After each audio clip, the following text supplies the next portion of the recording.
بقول لك حصر عليك كان اللي في بالي، لا طلت اول ولا تاني. طبعا يا جماعه عشان الاهلي يوصل دور ال 16 لازم يفوز المباراه القادمه على بورتو بهدفين وما يدخلش فيه اهداف. وايه انت ميلانو لازم يتغلب، ودي صعبه جدا يا جماعه. الاهلي هيتغلب المباراه القادمه، وزعيم الاعجاز النادي الاهلي هيفوز، يفوز 1-0 اما يتعادل، انما الاهلي خارج البطوله.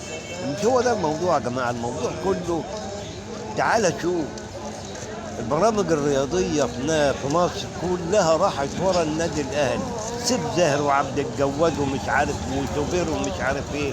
عارف لو بيراميدز اللي بيلعب، يا راجل ده بيراميدز خد بطولة أفريقيا ما حدش قال له سلام عليكم.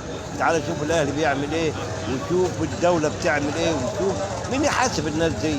يا راجل ده سيف زاهر مسافر من يوم 4 بالشهر، يعني دلوقتي بقاله 16 يوم في أمريكا. جاب الفلوس دي منين؟ وابراهيم عبد الجواد جاب الفلوس دي منين؟ يا جماعه مين يحاسب الناس دي يا جماعه؟ عاوزين حد يحاسب الناس دي.